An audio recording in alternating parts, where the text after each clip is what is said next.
Now, I want to talk about Islam for a moment because I think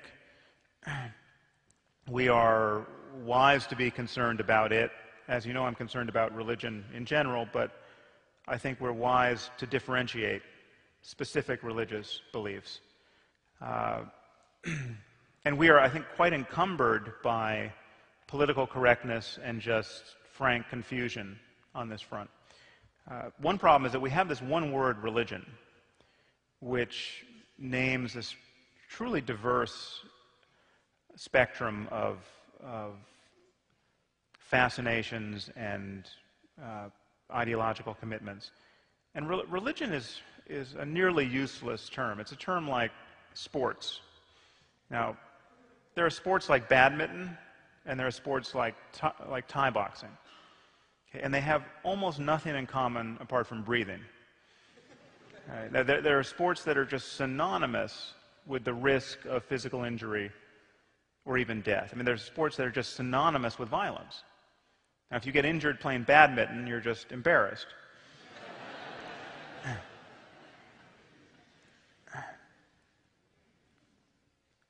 We're facing a problem at this moment.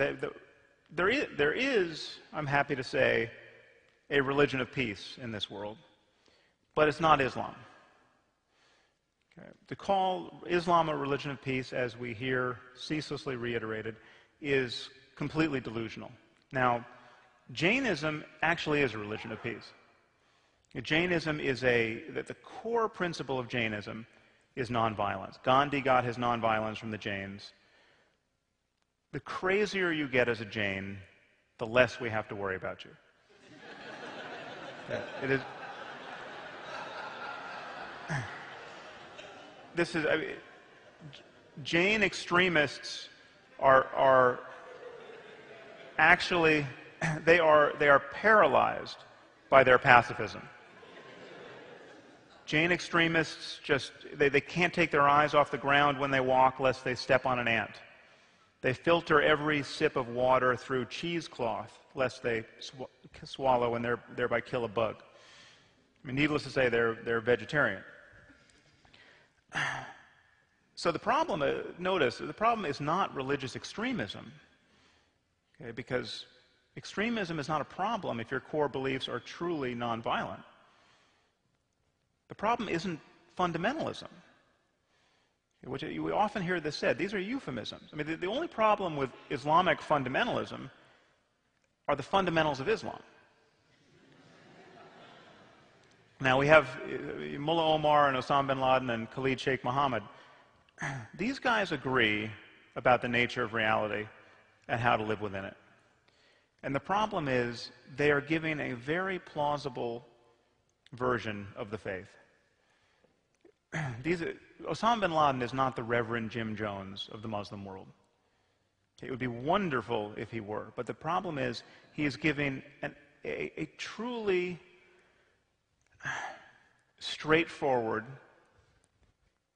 version of Islam, and you really have to be an acrobat to figure out how he's distorting the faith. Now, if these guys were Jains, or Buddhists, or Amish, or Quakers, it would be patently obvious how they were distorting their religion. I mean, in fact, their behavior would be unintelligible. Okay? It is not obvious by the light of Islam, and this is just a fact we have to speak honestly about. And no one should be speaking more honestly about this and more volubly about this than moderate Muslims. Moderate Muslims have to find some way to grapple with this fact. But to say that Osama bin Laden is David Koresh is just a lie, and it's a dangerous lie at this point. Now, I just want to rehearse for you what these core beliefs are and what they entail. The belief is that Muhammad got the Koran directly from the Archangel Gabriel in his cave in the 7th century. And it is the perfect word, therefore, of the creator of the universe. I apologize for the cartoonish nature of this image of Muhammad, but quality images are difficult to come by at the moment. Now, the consequence is we have this single book, which is imagined to be the best book on any subject ever written, never to be superseded by any human effort at any point in the future. Now, this is a problem because this is a profoundly mediocre book. Okay? It is dangerous to say this. It is suicidal to say this as a Muslim. It is true.